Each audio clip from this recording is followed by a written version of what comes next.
Hey, Vsauce, Michael here. Not knowing what to do with your hands, or offering a handshake when the other person offers a fist bump.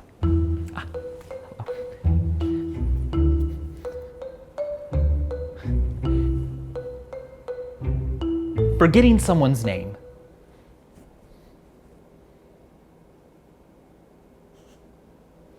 Not having anything to say and forgetting your phone at home so you can't be distracted by it.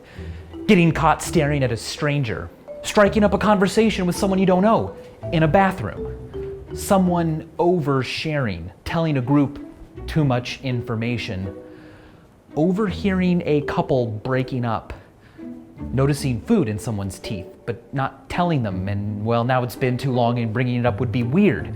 Smelling a fart in an elevator that wasn't yours, but well, now you can't even react to it or mention that you've noticed it or pretend you even know what a fart is.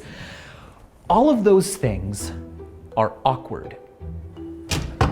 We don't like awkwardness. It makes us uncomfortable, cringe. But what is awkwardness? Why is it good? And who is the main character of the universe? To really understand awkwardness, we need to put it in context with the entire family of forces that guide social behavior. Think of this sheet of cardboard as a list of all possible behaviors. It's not infinite because of the limits of science and biology. You can't move faster than light or be in two places at once. You can't wear pants made out of molten lead. Next, there are legal limits, the laws of the state. They delineate what you agree not to do, lest the authorities punish you. Murder, stealing, speeding. What's left is molded by the finer tool of social expectations. It's not illegal to chew with your mouth open or not cover a sneeze on a crowded bus or act disrespectfully, but it is frowned upon, punished not by the police, but by social ostracism, public opprobrium, being called rude, gross, mean, annoying. Awkwardness is the finest tool. It sands social dynamics by smoothing out what even etiquette doesn't rule on. It's not a violation of the laws of physics to accidentally hug someone for longer than they expected. It's not against the law either, and the etiquette for how long a hug should last isn't black and white. But it is awkward. Like touching a hot stove or getting a parking fine or losing friends, awkwardness nudges us to avoid certain actions in the future and smooth things out when they happen. People who demonstrate self-consciousness when needed are communicating cooperative intentions, which helps them get along well with others. It's no coincidence that brains susceptible to feeling occasional awkwardness would become so common. They're successful at cooperating, at social life. Feeling awkward shows that you understand and are keen on smooth social exchanges. Now, too much or too little concern for social rules isn't healthy, but research has found that just the right amount is great. When a person shows remorse or embarrassment or awkward discomfort when appropriate, others perceive them as being more trustworthy and their actions as more forgivable. And it's not just perception. Such individuals also tend to be more objectively pro-social when tested, kinder, more generous. Even when a person is completely oblivious to a faux pas they've committed, awkwardness still arises. People around them can feel uncomfortable. It's called vicarious embarrassment, and it's a function of empathy, the ability to feel what others feel, or will feel when or if they realize what they've just done. The more EEE someone is, that is, easily empathetically embarrassed, the harder it is for them to sit through other people's cringe-inducing moments, even fictional ones like in cringe comedy. Research has found that being more easily empathetically embarrassed does not correlate to being more easily embarrassed yourself. Instead, it's linked to being more empathetic. an important capacity for social creatures to have. Our seemingly counterintuitive attraction to viewing cringy moments, like say bad American Idol auditions, is perhaps then just a light form of morbid curiosity. You may think that awkwardness is totally different from physical pain or outright name-calling, but your brain would disagree. You see, research has found that social missteps activate, among other regions, the secondary somatosensory cortex and dorsal posterior insula, areas of the brain that are also connected to the sensation of physical pain. Our brains process the breaking of social standards and the breaking of bones through similar neural pathways. Likewise, the same sympathetic nervous system that mobilizes you to deal with physical threats, fight or flight, is activated by social challenges, where awkwardness or embarrassment might be at stake, like events where you are very aware of being watched, speaking in front of a group, or embarrassing yourself in front of onlookers, or having nothing to say on a first date. Awkward silence. Your blood pressure increases, causing you to overheat and sweat. Oxygen is needed for fighting and running, so breathing increases and digestion shuts down, causing nausea and butterflies in your stomach. Your body instinctively contracts into a protective fetal position, and fighting that reaction to act natural makes you shake. Blood vessels in your extremities contract to prioritize major organs, leaving you with cold fingers and toes and nose. These symptoms don't alleviate awkwardness. They compound it, but that's history's fault. Long before human social dynamics were complicated enough to involve, is it one kiss or two, or politics at Thanksgiving dinner, we developed primitive reactions to physical threats and haven't had enough time yet to evolve newer ones. Self-conscious anxiety can be tough to get out of our minds after we've done something awkward. Fixating on social blunders is easy and hard to overcome. Why was I so unsure, so unconfident, so awkward? Well, some of the blame may lie with the neurotransmitter oxytocin. Oxytocin is sometimes called the love hormone because it modulates pro-social feelings like trust and attachment, which it does.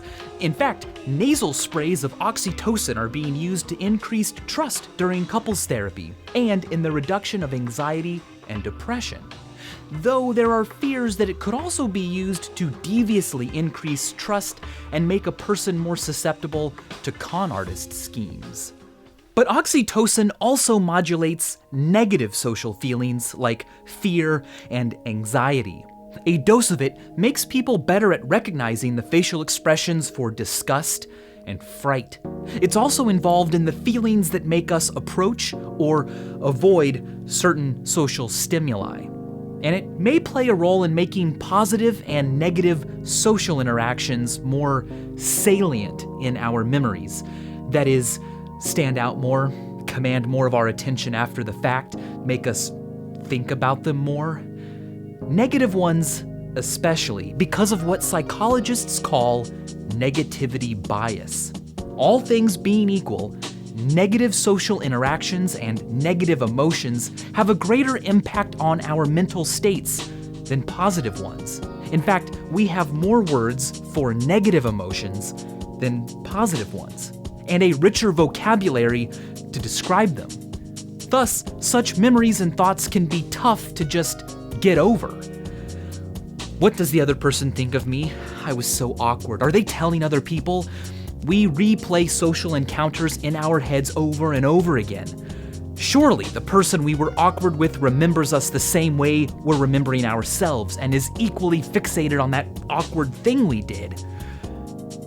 Or are they? A great wet blanket for smothering the fire of self-conscious anxieties is perspective. Consider the famous advice of Eleanor Roosevelt. You wouldn't worry so much about what others think of you if you realized how seldom they do. As much as you obsess over yourself, you're not the first thing on everyone else's minds. They're worried about themselves, what you think about them, and more importantly, what they think about themselves. You're not the center of their world. Another famous old piece of advice tells us that in your 20s and 30s, you worry about what other people think about you. In your 40s and 50s, you stop worrying what other people think about you. And then finally, in your 60s and 70s, you realize that they were never thinking about you in the first place. The tendency to act and think as though you are the true main character of the universe has been called protagonist disease. It seeps into our behavior all the time. For instance, the fundamental attribution error.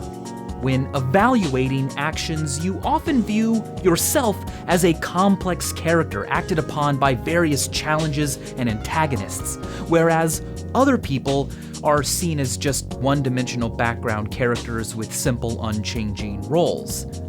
The guy who took way too long ordering in front of you this morning, well, he's obviously just an innately annoying person. That's his entire purpose. But when you take too long ordering, well, it's because the staff was unhelpful or you were flustered, preoccupied by an earlier conversation. You are the main character after all. You know a lot more about what's going on in your life. It's easy to live like that. There isn't time or mental space to consider every other person as complicated and fully fleshed out. But they are. The realization of this has a name given to it by the Dictionary of Obscure Sorrows, one of my favorite resources and now YouTube channels. They wrap profound concepts up in tiny little word packages. To be sure, giving something a name doesn't show that you know it or how to feel about it, but nonetheless, words put handles on things so we can manipulate them, hold them down, offer them to others, feel bigger than the concepts they label. Now, their word for acknowledging that you are just an extra in other people's stories, not even cast in most of them, is sonder. This is their definition of it. Sonder, the realization that each random passerby is living a life as vivid and complex as your own, populated with their own ambitions, friends, routines, worries, and inherited craziness. An epic story that continues invisibly around you like an anthill sprawling deep underground with elaborate passageways to thousands of other lives that you'll never know existed, in which you might only appear once as an extra sipping coffee in the background, as a blur of traffic passing on the highway, as a lighted window at dusk. Acknowledging this makes your awkwardness look small, but it also makes all of you look small, tiny, a needle in a giant haystack, but nonetheless in possession of a big idea. Your blemishes are lost from far away, and so is your uniqueness, but the view from way up here, well, it's unbeatable. And as always, thanks for watching.